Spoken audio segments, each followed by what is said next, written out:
Thaina mamangayda yamna pak sauraba ipak ama leirame. Ipak asi asuki matik yamna sawi. Thoidokpa matik magul leiba sakti senba miyoi natragana lai natanadi isam chamba taibang mi amatana hekta lanbadi laradana magi mayai phauba yauna satpa ngamlamde. Ipak asigi akoivada leibak kaya ama masing thingamdana lei. Hairiba leibak mayam asi ningthau amata pande. Leibak praja miyamdu makhoi na ngak senajaduna amana amada kainadana yamna samna hingnaramme. Aduga nakan amaromdana pak sauraba ipak adugi mayai maktada yamna phajaba yamna sauba ithat ama leiramme. Ithat asi lairamlenga pangkhakne. Mafam asida nupa amata leiramde. Nupi ngaktana khundaba ithat amane. Ithat si maharani amana palamme. Hariba maharani asimag araiba asamba taibang miyoiba natte. Mahakti lairimbi amani haibada haimanba thokloi. Mahaki thoidokpa matik magol leiramme. Masida sunatana makhoina leiriba ithat asi mani muktagi ithat ama oiramme. Maharani asigi konungda natana ithat senba thungna mani muktana leitenglamme. Mafam asida khwaidagi hena ngakliba wafam amadi ithat asida yamna ngakpa mitranggi chumbrei pambi ama hauramme. Chumbrei pambi asidagi palakpa chumbrei asi hek saruba miyoi khudingmak mahakna hingadaba sahidu masing sangdoklamme. Maram asina ithat aduda leiriba maharani amadi mahaki manai nupi pumnamak siba naidana naha oidunata leiramme. Maharani asigi manai nupi pumnamak masakta matauda awatpa amata leite. Asuki matik ningthijai. Aduga maharani mahak masamak asisu yamna phajai. Mabuk mapau yamna phai. Mahakna nungti numit khudinggi mahaki nungsina loina jariba higok masugi usik masa ama magi konungdagi hek thadoklamme. Aduga hariba usik asina kanagumbi mahaki manai nupi ama khalhangani. Khallaba manai nupi asibu maharani na thoidokba phajaraba fizol amadi atangba posak kaya khudol oina hek tambiramme. Masida natana sahi amagi manungda yaifaba numit ama khanduna mahakna ipak adugi akoivada leiriba leibak mayam adudagi sakta suda henba amadi hiram amada haithoi singthoiba pakhang naha amamam leibak khudingmaktagi khanduna mahaki matik magol leiraba singlai ama thaduna magi manakta ithat aduda purak hangani. Purakliba pakhang masa mayam asibu maharani asina saklen ahawba ama pijabaga loinana mahaki mitranggi chumbrei pambidagi chumbrei amamam hektuna pijagani. Hariba kumhai asi sahi khudinggi oina adum pangthuklamme. Maram aduna thangnabada leiriba leibak mayam aduda leiriba pakhang naha khudingmakna maharani asigi ithat asida amuktang satpa phangjarabadi haiba asina makhoigi amata ngairaba manglan oiramme. Maharani asigi singlai asimaksu yamna sakti leiba singlai ngaktane. Makhoina leibak asidagi pakhang naha adubu puduna satkhiba matamda akanba nong atiyadagi suthahanduna laklamme. Surakliba nong asisu thawai piba ngamba nongne. Haibadi nonglik asina leimaida sothanba matamda leimai adugi leibak leihau phagathanduna leibak adubu pothok sathok marang kaina thokhanduna saba thakpa wataba leibak ama oihallamme. Nongmagi numitni ithat adugi maharani na mahaki manai nupi mayamdu konungda kauramme. Konung aduda ithat aduda leiriba nupi pumnamak tillavada maharani na hairamme. Aigi nungsirabi inai nupi mayam ngasisu mahogsagi matawgum aigi usik masa asi paihanduna nakhoi mayamgi maraktagi nupi ama khalhanbagi matamdu yaure. Aduna aina nakhoibu kauribani. Ngasidi aihak nakhoida wafam khara sinage. Wafamsi aihakna nakhoidasu hanana haikrabani. Adubu ngasisu amuk ningsingge. Yengu aikhoigi ithat asi taibang miramlen natte. Mafam asimag yamna kanba mahina yomsinduna leiriba ithat amane. Leibak asida nupa amata leiba yade.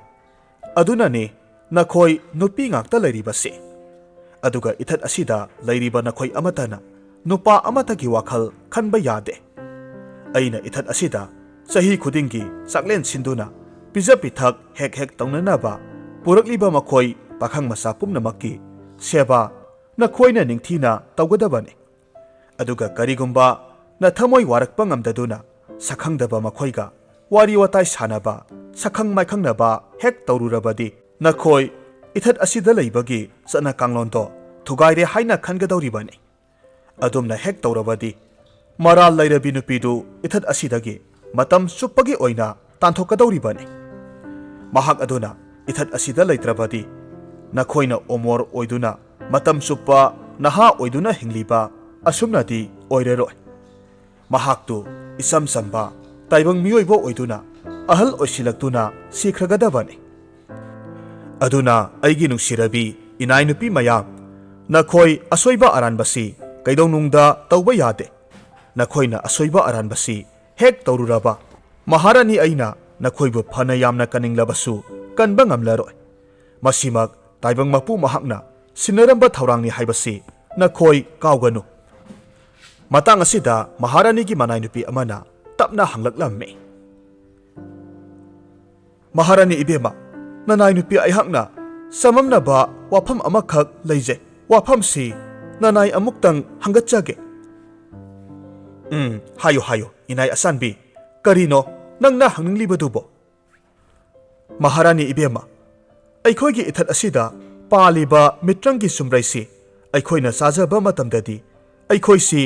ꯅꯍꯥ ꯑꯣꯏꯗꯨꯅ ꯑꯗꯨꯃꯛ ꯂꯩ ꯁꯤꯕ ꯅꯥꯏꯗꯦꯗꯣ ꯑꯗꯨꯕꯨ ꯍꯥꯏꯔꯤꯕ ꯆꯨꯝꯕ꯭ꯔꯩ ꯑꯁꯤꯃꯛ ꯂꯩꯕꯥꯛ ꯀꯌꯥꯗꯒꯤ ꯈꯟꯒꯠꯇꯨꯅ ꯄꯨꯔꯛꯂꯒ ꯁꯛꯂꯦꯟ ꯄꯤꯖꯗꯨꯅ ꯑꯃꯨꯛ ꯆꯠꯍꯟꯈꯤꯕ ꯄꯥꯈꯪ ꯃꯆꯥ ꯃꯌꯥꯝ ꯑꯗꯨꯗ ꯆꯥꯕ ꯃꯇꯝꯗꯗꯤ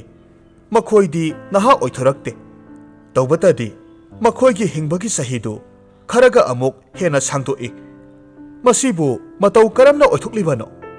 ꯆꯨꯝꯕ꯭ꯔꯩ ꯑꯁꯤꯗꯤ ꯄꯥꯝꯕꯤ ꯑꯃꯠꯇꯗ ꯄꯥꯟꯕꯅꯤ ꯃꯍꯥꯔꯥꯅꯤꯗꯨ ꯅꯣꯛꯂꯒ ꯍꯥꯏꯔꯛꯂꯝꯃꯤ ꯑꯁꯥꯟꯕꯤ ꯑꯩ ꯍꯥꯏꯒꯦ ꯃꯨꯟꯅ ꯇꯥꯔꯣ ꯏꯊꯠ ꯑꯁꯤꯗ ꯂꯩꯔꯤꯕ ꯑꯩꯈꯣꯏ ꯄꯨꯝꯅꯃꯛ ꯇꯥꯏꯕꯪ ꯃꯄꯨ ꯃꯍꯥꯛꯅ ꯆꯥꯟꯕꯤꯔꯕ ꯅꯨꯄꯤꯖꯥ ꯉꯥꯛꯇꯅꯤ ꯏꯊꯠ ꯑꯁꯤꯃꯛꯁꯨ ꯃꯄꯨ ꯃꯍꯥꯛꯀꯤ ꯃꯇꯤꯛ ꯃꯌꯥꯏꯅ ꯀꯨꯌꯣꯝ ꯑꯣꯏꯗꯨꯅ ꯌꯣꯝꯕꯤꯔꯒ ꯊꯝꯂꯤꯕꯅꯤ ꯑꯗꯨꯅ ꯏꯊꯠ ꯑꯁꯤꯒꯤ ꯈꯨꯟꯖꯥ ꯑꯃ ꯑꯣꯏꯔꯤꯕ ꯅꯈꯣꯏ ꯑꯩꯈꯣꯏꯅ ꯆꯨꯝꯕ꯭ꯔꯩꯁꯤ ꯆꯥꯕꯗ ꯁꯤꯕ ꯅꯥꯏꯗ꯭ꯔꯤꯕꯅꯤ ꯑꯗꯨꯒ ꯑꯇꯣꯞꯄ ꯂꯩꯕꯥꯛꯇꯒꯤ ꯂꯥꯛꯄ ꯇꯝꯕ ꯄꯥꯈꯪ ꯃꯈꯣꯏꯗꯤ ꯏꯊꯠ ꯑꯁꯤꯒꯤ ꯈꯨꯟꯖꯥ ꯑꯁꯦꯡꯕ ꯅꯠꯇꯦ ꯑꯗꯨꯅ ꯃꯈꯣꯏꯗꯤ ꯑꯣꯃꯣꯔ ꯑꯣꯏꯕꯒꯤ ꯃꯍꯨꯠ ꯆꯍꯤ ꯈꯔꯗꯪ ꯑꯣꯏꯅ ꯁꯥꯡꯗꯣꯛꯂꯤꯕꯅꯤ ꯑꯗꯨꯕꯨꯅꯦ ꯀꯔꯤꯒꯨꯝꯕ ꯏꯊꯠ ꯑꯁꯤꯗ ꯂꯩꯔꯤꯕ ꯅꯈꯣꯏꯒꯤ ꯃꯔꯛꯇꯒꯤ ꯑꯃꯅ ꯏꯊꯠ ꯑꯁꯤꯗ ꯂꯩꯕꯒꯤ ꯅꯤꯇꯤ ꯅꯤꯌꯣꯝ ꯆꯠꯅ ꯀꯥꯡꯂꯣꯟꯗꯨ ꯊꯨꯒꯥꯏꯔꯕꯗꯤ ꯅꯈꯣꯏꯁꯨ ꯏꯆꯝ ꯆꯝꯕ ꯇꯥꯏꯕꯪ ꯃꯤꯑꯣꯏꯕ ꯑꯃ ꯑꯣꯟꯈꯤꯒꯗꯧꯔꯤꯕꯅꯤ ꯍꯥꯏꯕꯗꯤ ꯑꯣꯃꯣꯔ ꯑꯣꯏꯔꯔꯣꯏ ꯍꯥꯏꯕꯅꯤ ꯑꯣ ꯃꯍꯥꯔꯥꯅꯤ ꯏꯕꯦꯝꯃ ꯅꯅꯥꯏ ꯑꯩꯍꯥꯛ ꯈꯪꯖꯔꯒꯅꯤ ꯑꯗꯨꯗꯤ ꯑꯁꯥꯟꯕꯤꯁꯤꯡ ꯑꯩꯒꯤ ꯎꯆꯦꯛꯁꯤ ꯊꯥꯗꯣꯛꯂꯒꯦꯀꯣ ꯉꯁꯤꯒꯤ ꯑꯣꯏꯅ ꯃꯔꯥꯏꯕꯛ ꯐꯕꯤꯗꯨ ꯎꯆꯦꯛ ꯑꯁꯤꯅ ꯈꯜꯍꯜꯂꯁꯤ ꯑꯁꯨꯝꯅ ꯍꯥꯏꯗꯨꯅ ꯁꯅꯥꯒꯤ ꯄꯣꯟ ꯑꯃꯗꯒꯤ ꯍꯤꯒꯣꯛ ꯃꯆꯨꯒꯤ ꯎꯆꯦꯛ ꯃꯆꯥ ꯑꯃ ꯊꯥꯗꯣꯔꯛꯂꯝꯃꯤ ꯎꯆꯦꯛ ꯑꯗꯨꯅ ꯀꯣꯏꯅ ꯀꯣꯏꯅ ꯅꯨꯄꯤ ꯃꯌꯥꯝ ꯃꯔꯛ ꯑꯗꯨꯗ ꯀꯣꯏꯄꯥꯏ ꯄꯥꯏꯔꯕ ꯃꯇꯨꯡꯗ ꯃꯍꯥꯔꯥꯅꯤꯅ ꯈ꯭ꯋꯥꯏꯗꯒꯤ ꯅꯨꯡꯁꯤꯖꯕꯤ ꯃꯅꯥꯏ ꯑꯁꯥꯟꯕꯤ ꯁꯛꯇ ꯆꯨꯗ ꯃꯌꯥꯝꯗꯒꯤ ꯊꯣꯏ ꯍꯦꯜꯂꯕꯤ ꯃꯅꯥꯏ ꯅꯨꯄꯤ ꯌꯥꯏꯁꯅꯥꯒꯤ ꯂꯦꯡꯖꯨꯝꯗ ꯎꯆꯦꯛ ꯃꯆꯥꯗꯨ ꯇꯣꯡꯂꯝꯃꯤ ꯃꯍꯥꯔꯥꯅꯤꯁꯨ ꯃꯥꯒꯤ ꯎꯆꯦꯛ ꯃꯆꯥ ꯑꯗꯨꯅ ꯃꯍꯥꯛꯅ ꯈ꯭ꯋꯥꯏꯗꯒꯤ ꯄꯥꯝꯖꯕꯤ ꯃꯅꯥꯏ ꯅꯨꯄꯤ ꯑꯗꯨꯕꯨ ꯈꯜꯂꯛꯄ ꯑꯁꯤꯗ ꯊꯃꯣꯏ ꯄꯦꯟꯖꯔꯝꯃꯤ ꯃꯍꯥꯛ ꯃꯣꯃꯣꯟ ꯇꯧꯗꯨꯅ ꯍꯥꯏꯔꯛꯈꯤ ꯏꯅꯥꯏ ꯑꯁꯥꯟꯕꯤ ꯌꯥꯏꯁꯅꯥ ꯂꯥꯛꯑꯣ ꯀꯥꯔꯛꯑꯣ ꯅꯍꯥꯛꯀꯤ ꯈꯨꯗꯣꯜꯗꯣ ꯃꯍꯥꯔꯥꯅꯤ ꯑꯩꯅ ꯅꯍꯥꯛꯀꯤ ꯅꯐꯝꯗ ꯇꯝꯕꯤꯔꯒꯦ ꯌꯥꯏꯁꯅꯥ ꯃꯍꯥꯔꯥꯅꯤꯒ ꯂꯣꯏꯅꯅ ꯀꯣꯅꯨꯡꯗ ꯆꯪꯈ꯭ꯔꯦ ꯃꯁꯤꯗꯒꯤ ꯃꯍꯥꯔꯥꯅꯤꯅ ꯈ꯭ꯋꯥꯏꯗꯒꯤ ꯐꯖꯕ ꯑꯇꯥꯡꯕ ꯃꯅꯤ ꯃꯨꯛꯇꯥꯅ ꯂꯩꯇꯦꯡꯕ ꯐꯤꯖꯣꯜ ꯀꯌꯥꯒ ꯂꯣꯏꯅꯅ ꯁꯅꯥ ꯂꯤꯀꯣꯜ ꯀꯌꯥ ꯑꯃ ꯄꯤꯕꯤꯔꯝꯃꯤ ꯃꯁꯤꯒ ꯂꯣꯏꯅꯅ ꯈ꯭ꯋꯥꯏꯗꯒꯤ ꯇꯥꯡꯕ ꯃꯍꯥꯔꯥꯅꯤ ꯃꯁꯥꯃꯛꯀꯤ ꯈꯨꯠꯁꯥꯗ ꯁꯤꯔꯤꯕ ꯃꯅꯤ ꯑꯉꯥꯡꯕꯅ ꯇꯝꯐꯥ ꯊꯤꯟꯕ ꯈꯨꯗꯣꯞ ꯑꯃꯁꯨ ꯂꯧꯊꯣꯛꯂꯒ ꯌꯥꯏꯁꯅꯥꯗ ꯄꯤꯔꯝꯃꯤ ꯌꯥꯏꯁꯅꯥꯁꯨ ꯅꯣꯂꯨꯛꯅ ꯃꯍꯥꯔꯥꯅꯤꯒꯤ ꯈꯨꯗꯣꯜꯗꯨ ꯂꯧꯁꯤꯜꯂꯝꯃꯤ ꯅꯥꯀꯟ ꯑꯃꯔꯣꯝꯗꯅ ꯏꯊꯠ ꯑꯗꯨꯒꯤ ꯑꯀꯣꯏꯕꯗ ꯂꯩꯔꯤꯕ ꯆꯥꯎꯔꯕ ꯂꯩꯕꯥꯛ ꯑꯃꯗ ꯌꯥꯝꯅ ꯍꯩꯊꯣꯏ ꯁꯤꯡꯊꯣꯏꯕ ꯃꯁꯛ ꯃꯇꯧ ꯌꯥꯝꯅ ꯐꯖꯕ ꯁꯨꯕ ꯅꯣꯝꯕ ꯌꯥꯝꯅ ꯀꯟꯕ ꯃꯈꯨꯠ ꯃꯁꯥ ꯌꯥꯝꯅ ꯍꯩꯕꯗ ꯊꯣꯏꯗꯣꯛꯅ ꯃꯃꯤꯡ ꯆꯠꯂꯕ ꯁꯅꯥꯈꯣꯝꯕ ꯀꯧꯕ ꯄꯥꯈꯪ ꯑꯃꯈꯛ ꯂꯩꯔꯝꯃꯤ ꯃꯍꯥꯛꯁꯤ ꯃꯃꯥ ꯃꯄꯥꯒꯤ ꯅꯥꯏꯇꯣꯝ ꯄꯣꯛꯆꯕ ꯃꯆꯥꯅꯤ ꯂꯩꯕꯥꯛ ꯑꯗꯨꯗ ꯃꯉꯣꯟꯗꯒꯤ ꯍꯦꯟꯅ masa mau phaba masak matau phajaba chung phiral chaba makhut masa haiba miyoi amata leiramde mahak sinpham ama oina khuchu khulai saba mitamna singba kaya ama sabagi thabak tauramme mahaki mamana masaki masak matau phajaba thabak suba nomba haiba leibak sinba thungna maming chatpa asida miya mamangda pongja saujeramme leikagi mi amata tinaba yade mahakna masanupa asitagi matik magun thagatuna wari liramme leibak miyamnasu mamagi matau asida phana hainadrabasu sana khombagi magunna kanman khibana makhoisu magi warita sanai magi warita tanaramme nongma numit amada sana khombana mitam ama saduna leiramme mama mapa anina khara laptakna makhoigi sumangdagi masanupabu yengduna wari sanaramme mapa yengune he aikhoigi isase kayada matik magul leina phajaribano sung phiral sana masak matau phajabadana tana mahaisu haikraba aigi isanupa asigumna haithoi singthoiba pakhangdi malem asida atangbanibu nupi sumi nangna hariba pumna makto asumbani adubune thoina henasu adumna pongbadi phatte ko migi aphaba magun haibasidi aikhoina amuk hairudrabasu miyamna adumak khangadabani sonagadabani isagi ipot iranda phai haiduna pangtha thagatpase mina nungsidabani ne isagi magun nangna adumna mingonda thagatpaduna mina nungsirakloine isagi magun hanthanaba masak ama oirakani yariba makhai thamoi nungda thamo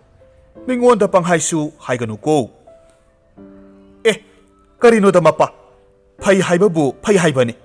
phajababu phajai haijabani isagi ipot iralbu oigera migi bu oigera aikhoidi adum thagatkani isase phai haibagi aduk phai haijabani aina haidrabasu leibak sinba thungna khangnaribani isagi magunse mina kalaknaribani masida mama oibi aina chauthukchabani pongjabani aina taba atopa kanagi masa amana pharamba oirabasu mama mapa oiba makhoina pongjadawribani aduna aidi pongjani chaujani isa aphaba pokjabagi mahaine mahai ihe nupi nangsi wakhal laima takideda ko isabu phatte haibagi wana tene mina phai haibado adumak khangnaduna leirabani aikhoina amuk hairubagi mathau tadene ponglabasu chaurabasu nungda thamu mapan tholakanu nangna adumna ka hena mi khudingda thagatlabadi haujik isabu mina sakna sonaribase mayeng tarakani haibagi wani ne is karigi mayeng tadawriba ho nanai nupi aina tawjaribase isagi magun hengatnaba tawjaribane khangde aidi isabu thagatpa lepkhiroi sorga yonanaba isabu thangat tawribane asumna hairamlaga phet lauraga imung sangki magi matau asida mapuroibana tapna sonja hauramme haima masibu yengune aina haribasi isagi phanabani haibasi karimata khantedene masibu ahal suphana maoirabani laima wakhal tadeda ko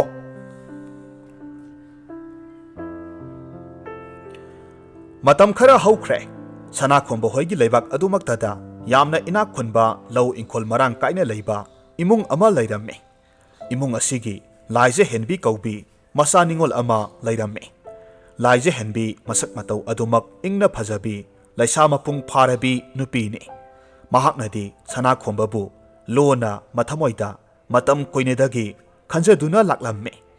adubu ningol mapok ikai thibi orubana mahaki thamoigi warolsing sana khombaki maphamda phongdokpadi ngamlamde nongma laije henbi mataroi kayaga loinana ising sokpa laklamme tanja chana rubana sana khombasu matau kharaga loinana pukhri mapanda phamduna wari watai sanaduna leiramme laije henbidi harauba nungaiba haibadu oikhre laptakna sana khomba hoina pukhri mapanda phamduna leirambadu uba matamda maithongda momon minok tamjaramme magi matau aduda mataroi amana laknaraklamme ho ita nungsibi itagi thamoi huranba manja oiba mahakto mapu mahakna sinbiduna ngasidi lehallamledana Uzaning basaktamdo uba phangzare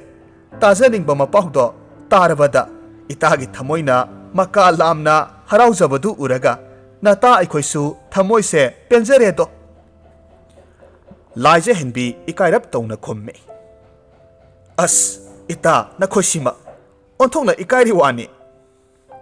Haima karigino ita ikaigano nata aikhoidabu ikairabadi karam tawni ado ita nangna thamoinungda matam koinadagi aduk wana phumduna thamlakpado ngasidi phongdok horodana nangna ikairagana nata aikhoi hekta haibiroge nangtana yareda hayune Haikigum sida ita magi khangna sanaba miga leramlabadi aidi soptana tokani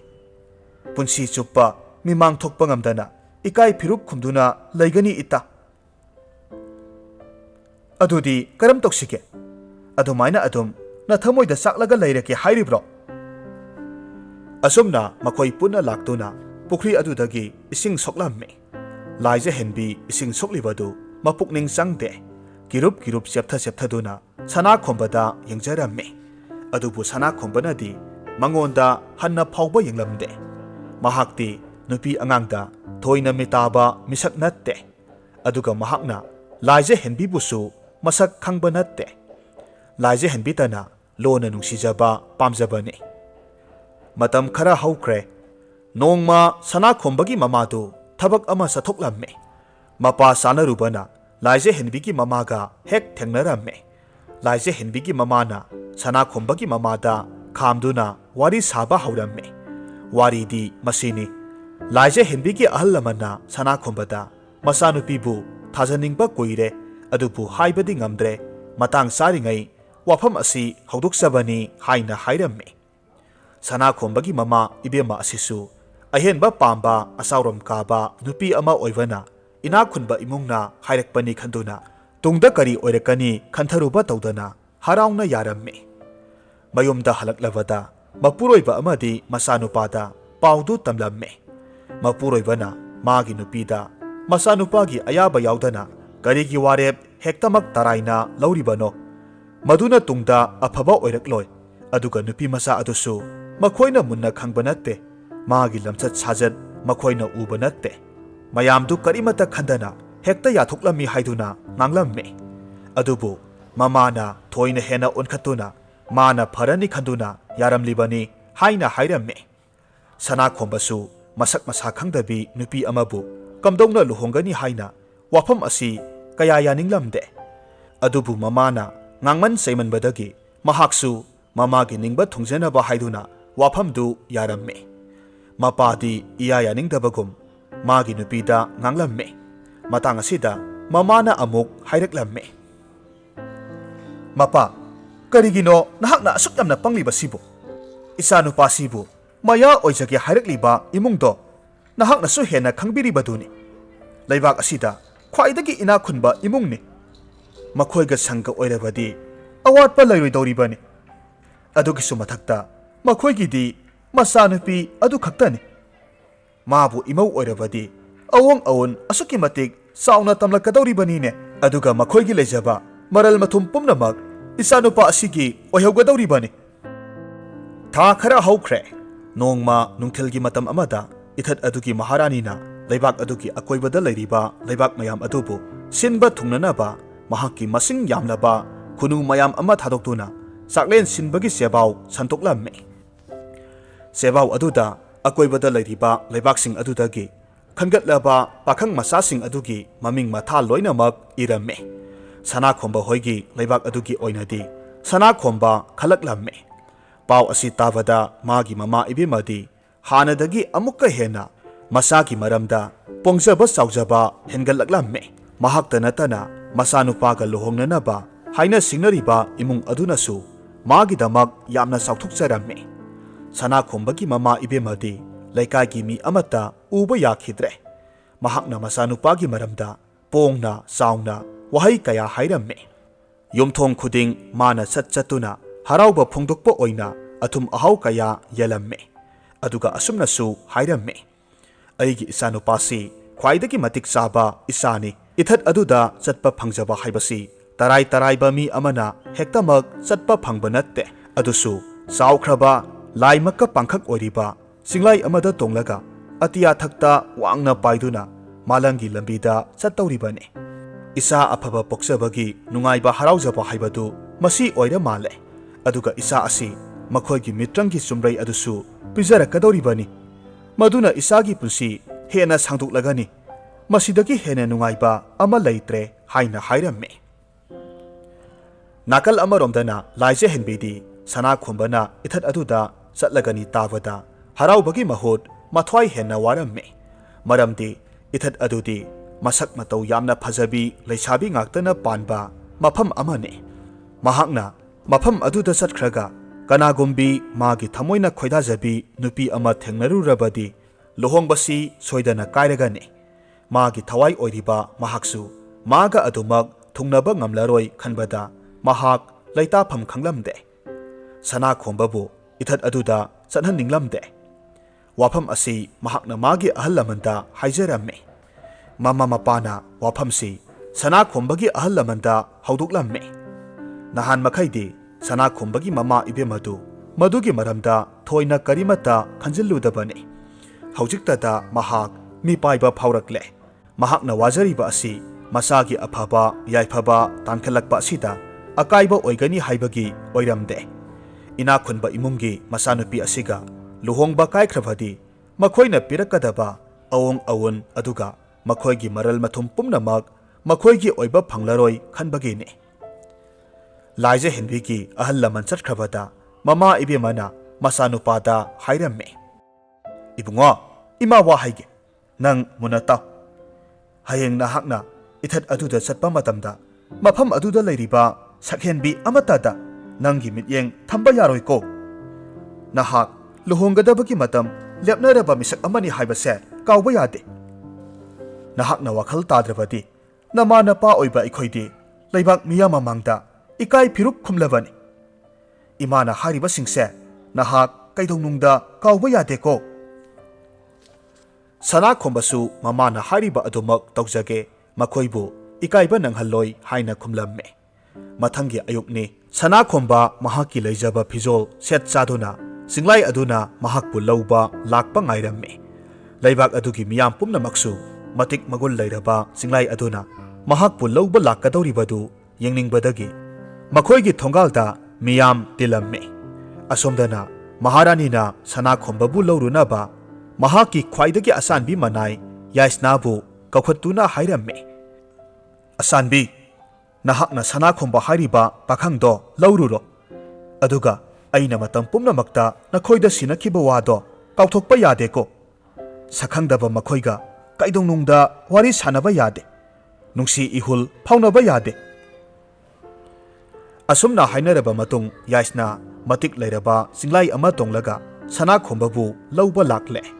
aduga atoppa leiba kayadasu maharanina manai nupi amamam singlai tongduna khangatlaba pakhangsing adubu laurunaba thakre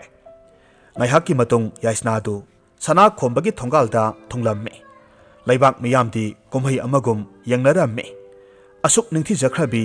lairembiga pangkhak oirabi leisabi amana sana masugi singlai ama tonglaga lakpa adudadi makhoidi mitpham hongba ngamkhidre sana khomba singlai tongkhatuna yaisnaga punna atiya thakta paikhallaklamme singlai aduna atiya thakta hek yogbaga thawai piba nong adusu tapna sutharaklamme asomna makhoi ani punna ithat adu tamna pairakle sana khombadi mahaki mamangda tonglibi yaisnada chepthaduna lona lona yengba leplamde ngasi phawba kanagumbi amatagi mami takhidriba mahaki thamoine adubu ngasi yaisnabu hek ubamaktada mahaki thamoida nungsi ihul phawraklamme amuk amuksu yaisnada mahaki maming hangduna wari hausira haina khalamme adubu mahak mama ibi mana hairakhiba wafamdu amuksu ningsinglamme mathamoi phajinduna tuminna adumak tonglamme amaromda yaisnasu nahan makhaiga iman manadaba ihul ama magi thamoida phaurakpagum tawramme asuk kuiba matamasida pakhang kaya mahakna singlai tonglaga laurure adubu ngasi phawba sana khombagumna phajaba chung phiral chaba pakhangdi mahakna amukta phauba uraktre aduna mahak mathamoida sana khombabu apam nungsi phauram-me masi pumnamak oidunasu makhoigi ithat adugi satna lonchatti thugaiba yadabana mahak mathamoi phajillam-me ikui kuidana ithat aduda thunglare sana khombabu oknanaba maharani gi manai nupi mayam ama leptuna lairam-me makhoina thogal toduna mahakpu konungda pusilakle manai nupi sing adu loinamak ningthijai adubu sana khombagi oinadi yaisna na mahelam-me mahakna mayam adugi maraktagi yaisna tabu magi mityengna tana duna yenglam-me yengloi haibasu ngamlamde manai nupi mayam aduna mahakpu maharani gi sauraba mithungsang amada pusilaklam-me mafam aduda atoppa leiba kayadagi lakpa pakhang mayam amasu dilam-me sauk sanglaba chakcha phida amagi mathakta makhoi mayam adu ningthina phamhallaba matungda hauraba saklen makhoida pija pithak tauram-me mafam aduda sariba mathel lukoi mayamdu asuki matik hauram-me taibang miyoiba amana makhoigi punsida amukta phauba mahau tangkhidriba mathel ngaktane makhoibu ningthina pija pithak tauba loiraba matungda ikon kona phajaraba mani muktagi pukham achauba amada mitranggi chumbrei mayam ama haptuna puthorakle aduga tilliba pakhang masa mayam aduda chumbrei amamam yelam-me makhoisu chumbrei adu sanaram-me matang asida sana khombagi thamoida chumbrei du hek sarubadagi mangonda thauna ama pirakpagum thokre aduna tilliba miya marakta phauduna laklaga yaisnagi mangda leplam-me aduga hairam-me sakhenbi nahaki koloi minglen aingonda amukta haibiyu ngasai nahakpu aina ihan hana ujakhiba mitkuptagi pakhang aigi thamoida nuja nahaki mami takre nahaki nagunna kanmanbana aihak mitkup amata laitaba ngamdre sakhenbi yaisna su kari khalurabano khangdre ngaihakti mahak ithat asigi chana kanglon kakthukpagum tawkhre maithongda momon minoktam mahakki maming sana khombada haidokhiram-me makhoi anida tilliba miyam amadi maharani gi manai nupi singna yengnaraklam-me manai nupi sing adudi yaisna da yamna ningamdaba mityeng amaga loinana yenglam-me asuk kuiba matam asida kanagumba nupi amatana ithat asigi chana kanglon asibu thugairaktribani aduga ngasi yaisnana thugaikhiba asida makhoidi yamna mi paiba phauram-me kudak aduda mafamdu pungmam mamsinkhre aduga nganthorakpa matamdadi sana khombadu mahakki thongal maktada leptuna leiram-le yaisnada kari thokhrabagi haiba mahak kari amata khangba ngamdre mahakki mama mapa amadi leikaigi miyam singna mangonda ithat aduda chalubagi wari adu linaba hairam-me adubu mahakti pakhum amata piramdana tuminna magi kada changkhiduna thong lonsilaga tumin leikhre nakal amaromdana yaisnabu maharani na magi konung aduda kaukhatlam-me aduga yamna nungaitana hairam-me inai asanbi karigino nahakna aikhoigi chanabibu thugairibadi haujikti nahakpu aina phana yamna nungsirabasu nangbu kanbadi aigi itik natre nahak mafam asidagi lapna satkhiba tabani haujikti nahak ithat asigi khunja ama oidrabani aduna sibasu nairagadabani yaisna upai leitre ithat adu thadoktuna chatpa taram-me adubu mahakna maharani gi mafamda aroibo oina haijaram-me madudi maharani nanai nupi aina lanjarubana isagi iral isana phangjabani adubu nanai nupi aihak maharani gi mafamdagi karigumba amatangdi nijage masimatangdi nahakna pinabiyu maharani na karino haina hangbada yaisnana mitranggi chumbrei amatangdi pibinaba haijaram-me chumbrei asi sarabadi mahaksu hingbagi sahi kharadi sangdoklani maduna mahakna sana khombabu thibada mateng oinajage haina haijaram-me wafam asi maharani na yaraduna chumbrei ama pibiram-me aduga mahakki singlai aduda yathang piduna yaisnabu ithat adudagi yamna lapa mafam amada thilhankhiram-me asomdasu sana khombadu yaisnagi wakhalda pungaw ngaurabani chagani thakani haiba khangkhidre magi adugumba matau aduda ꯂꯥꯏꯖ ꯍꯦꯟꯕꯤꯒꯤ ꯃꯃꯥ ꯃꯄꯥ ꯑꯅꯤꯅ ꯃꯆꯥꯕꯨ ꯃꯉꯣꯟꯗ ꯊꯥꯖꯕ ꯄꯥꯝꯂꯛꯇ꯭ꯔꯗꯨꯅ ꯂꯨꯍꯣꯡꯕ ꯑꯗꯨ ꯍꯥꯏꯗꯣꯛꯂꯝꯃꯤ꯫ ꯃꯇꯝ ꯈꯔꯒꯤ ꯃꯇꯨꯡꯗ ꯁꯅꯥꯈꯣꯝꯕ ꯅꯣꯡꯃꯗꯤ ꯃꯍꯥꯛ ꯏꯊꯠ ꯑꯗꯨ ꯇꯝꯅ ꯆꯠꯇꯨꯅ ꯌꯥꯏꯁꯅꯥꯒꯤ ꯈꯣꯡꯒꯨꯜ ꯂꯤꯔꯨꯔꯒꯦ ꯍꯥꯏꯅ ꯆꯞ ꯌꯨꯡꯅ ꯈꯟꯈ꯭ꯔꯦ꯫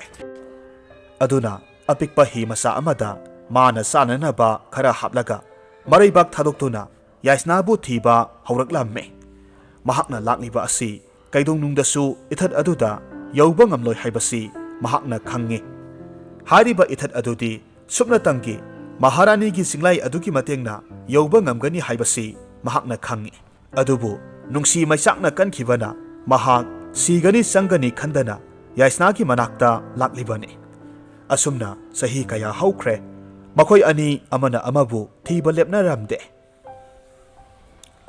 ꯐꯪꯕ ꯀꯧꯕꯁꯨ ꯂꯩꯇꯦ꯫ ꯃꯇꯝꯁꯨ ꯑꯁꯨꯝ ꯍꯧꯈꯤꯕꯅ ꯃꯈꯣꯏ ꯑꯅꯤꯃꯛ ꯆꯍꯤ ꯐꯅ ꯌꯥꯝꯅ ꯌꯥꯝꯁꯤꯜꯂꯛꯂꯦ꯫ ꯃꯈꯣꯏꯒꯤ ꯃꯁꯝ ꯑꯗꯨꯁꯨ ꯃꯄꯨꯛꯅ ꯄꯨꯡꯉꯧ ꯉꯧꯔꯦ꯫ ꯁꯅꯥꯈꯣꯝꯕꯗꯤ ꯌꯥꯏꯁꯅꯥꯕꯨ ꯐꯪꯒꯅꯤ ꯍꯥꯏꯕ ꯊꯥꯖꯔꯛꯇ꯭ꯔꯦ꯫ ꯑꯍꯜ ꯃꯇꯝ ꯑꯣꯏꯔꯛꯄꯅ ꯃꯄꯥꯡꯒꯜꯁꯨ ꯁꯣꯟꯖꯤꯜꯂꯛꯂꯝꯃꯤ꯫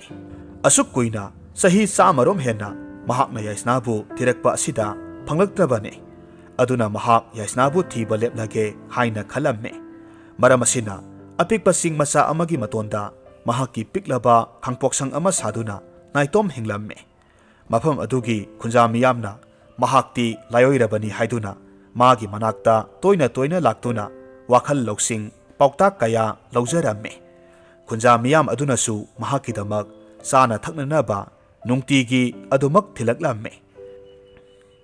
ꯅꯣꯡꯃꯒꯤ ꯅꯨꯃꯤꯠ ꯑꯃꯅꯤ ꯄꯨꯡꯀꯛ ꯆꯥꯎꯔꯛꯂꯕ ꯑꯉꯥꯡ ꯅꯨꯄꯥ ꯃꯆꯥ ꯑꯃ ꯁꯅꯥꯈꯣꯝꯕꯒꯤ ꯃꯅꯥꯛꯇ ꯅꯨꯡꯇꯤꯒꯤ ꯃꯇꯧꯒꯨꯝ ꯁꯅꯥꯈꯣꯝꯕꯒꯤ ꯋꯥꯔꯤ ꯑꯃꯁꯨꯡ ꯄꯥꯎꯇꯥꯛ ꯇꯥꯅꯅꯕ ꯂꯥꯛꯂꯝꯃꯤ꯫ ꯃꯍꯥꯛꯅ ꯆꯤꯡ ꯂꯝꯕꯤ ꯑꯗꯨꯗ ꯑꯁꯨꯝ ꯀꯥꯈꯠꯂꯛꯄ ꯃꯇꯝꯗ ꯑꯍꯜ ꯑꯣꯏꯔꯕꯤ ꯍꯅꯨꯕꯤ ꯑꯃꯅ ꯇꯞꯂꯤ ꯂꯝꯕꯤ ꯑꯗꯨꯗ ꯀꯥꯔꯝꯕ ꯃꯍꯥꯛꯅ ꯎꯔꯝꯃꯤ꯫ ꯃꯇꯧ ꯑꯗꯨꯗ ꯑꯉꯥꯡ ꯅꯨꯄꯥ ꯃꯆꯥ ꯑꯗꯨꯅ ꯍꯥꯏꯔꯝꯃꯤ, "ꯏꯕꯦꯟ, ꯏꯄꯨ ꯁꯅꯥꯈꯣꯝꯕꯒꯤ ꯃꯅꯥꯛꯇ ꯀꯥꯕꯤꯔꯤꯕ꯭ꯔꯣ?" "ꯏꯁꯨ ꯏꯕꯨꯡꯉꯣ, ꯃꯥꯅꯤꯅꯦ꯫ ꯑꯩꯁꯦ ꯅꯈꯣꯏꯒꯤ ꯅꯄꯨ ꯁꯅꯥꯈꯣꯝꯕꯒ ꯑꯃꯨꯛꯇꯪ ꯎꯅꯒꯦ ꯍꯥꯏꯗꯨꯅ ꯂꯥꯛꯄꯅꯤ." "ꯑꯗꯨꯗꯤ ꯏꯕꯦꯟ, ꯅꯁꯨ ꯑꯩꯍꯥꯛ ꯏꯕꯦꯟꯕꯨ ꯄꯣꯖꯒꯦ꯫ ꯆꯤꯡ ꯃꯇꯣꯟꯁꯤ ꯌꯧꯕ ꯐꯥꯎꯕ ꯏꯕꯦꯟꯅ ꯀꯥꯔꯕꯗꯤ ꯏꯕꯦꯟꯗꯤ ꯁꯣꯏꯗꯅ ꯋꯥꯔꯒꯅꯤ." ꯑꯉꯥꯡ ꯑꯗꯨꯅ ꯍꯅꯨꯕꯤ ꯑꯗꯨꯕꯨ ꯄꯣꯕꯗꯤ ꯄꯥꯛ ꯍꯦꯛ ꯉꯝꯒꯗꯕ ꯅꯠꯇꯦ꯫ ꯑꯗꯨꯕꯨ ꯃꯍꯥꯛꯅ ꯊꯧꯅꯥ ꯐꯅ ꯁꯣꯜꯂꯕꯤ ꯃꯍꯥꯛꯀꯤ ꯃꯇꯦꯡ ꯄꯥꯡꯅꯤꯡꯗꯨꯅ ꯍꯥꯏꯔꯛꯄ ꯋꯥꯐꯝ ꯑꯗꯨꯗ ꯍꯅꯨꯕꯤ ꯑꯗꯨꯅ ꯅꯨꯡꯁꯤꯅ ꯑꯉꯥꯡ ꯑꯗꯨꯗ ꯌꯦꯡꯗꯨꯅ ꯍꯥꯏꯔꯝꯃꯤ, "ꯏꯁꯨ ꯏꯕꯨꯡꯉꯣ, ꯏꯕꯦꯟ ꯀꯔꯤꯁꯨ ꯋꯥꯗꯦꯗ꯫ ꯅꯍꯥꯛꯅ ꯏꯕꯦꯟꯒꯤ ꯃꯇꯦꯡ ꯄꯥꯡꯕꯤꯒꯦ ꯍꯥꯏꯔꯒꯅ ꯆꯠꯂꯨ, ꯅꯈꯣꯏꯒꯤ ꯅꯄꯨꯒꯤ ꯃꯅꯥꯛꯇ ꯍꯧꯖꯤꯛꯃꯛ ꯊꯨꯅ ꯀꯥꯔꯨꯔꯣ꯫ ꯑꯗꯨꯒ ꯁꯣꯜꯂꯕꯤ ꯍꯅꯨꯕꯤ ꯑꯃꯅ ꯅꯍꯥꯛꯄꯨ ꯊꯤꯕ ꯂꯥꯛꯍꯧꯏ ꯍꯥꯏꯗꯅ ꯑꯃꯨꯛꯇ ꯇꯝꯂꯨꯆꯣ꯫ ꯃꯁꯤꯅ ꯅꯍꯥꯛꯅ ꯅꯕꯦꯟ ꯑꯩꯕꯨ ꯄꯣꯗꯨꯅ ꯆꯤꯡꯗꯣꯜ ꯑꯁꯦ ꯌꯧꯕ ꯐꯥꯎꯕ ꯄꯨꯈꯠꯄ ꯁꯛꯆꯔꯣ." ꯑꯉꯥꯡ ꯑꯗꯨꯁꯨ ꯍꯣꯏ ꯍꯥꯏꯗꯨꯅ ꯍꯔꯥꯎꯅ ꯆꯤꯡꯗꯣꯜ ꯇꯝꯅ ꯀꯥꯈ꯭ꯔꯦ꯫ ꯑꯗꯨꯒ ꯁꯅꯥꯈꯣꯝꯕꯗ ꯍꯅꯨꯕꯤ ꯑꯃꯅ ꯃꯍꯥꯛꯄꯨ ꯊꯤꯕ ꯂꯥꯛꯍꯧꯏ ꯍꯥꯏꯅ ꯍꯥꯏꯔꯝꯃꯤ꯫ ꯃꯍꯥꯛꯅ ꯈꯪꯅꯤꯡꯂꯤꯕ ꯋꯥꯐꯝ ꯈꯔ ꯁꯅꯥꯈꯣꯝꯕꯗ ꯍꯪꯖꯗꯨꯅ ꯄꯥꯎꯈꯨꯝ ꯐꯪꯂꯕ ꯃꯇꯨꯡꯗ ꯃꯍꯥꯛꯇꯤ ꯑꯗꯨꯃꯛ ꯃꯌꯨꯝꯗ ꯍꯟꯈ꯭ꯔꯦ꯫ ꯁꯅꯥꯈꯣꯝꯕꯁꯨ ꯉꯁꯤ ꯃꯍꯥꯛꯄꯨ ꯊꯤꯕ ꯂꯥꯛꯈꯤ ꯍꯥꯏꯔꯤꯕꯁꯤ ꯀꯅꯥꯕꯨ ꯑꯣꯏꯔꯤꯒꯕꯅꯣ ꯈꯟꯗꯨꯅ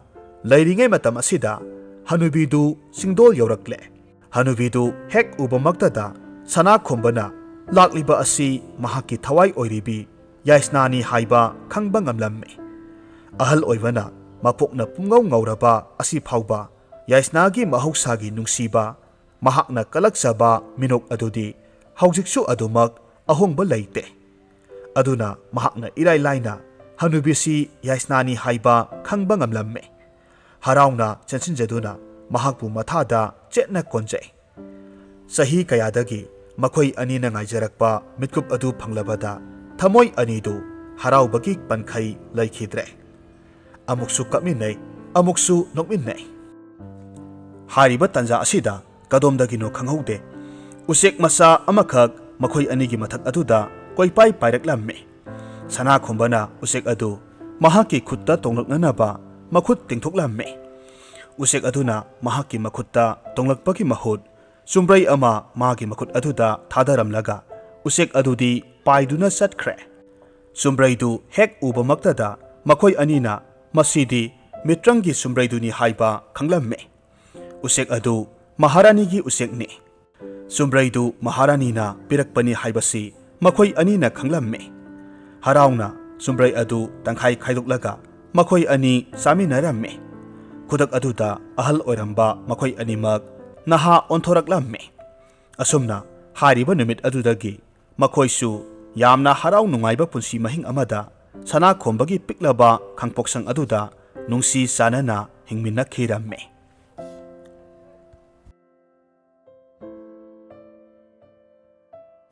Warisi nungaibiragadi like tawbiramu, comment tawbiramu, amadi channel asida nauna sangbirako oiragadi subscribe tawbiramu.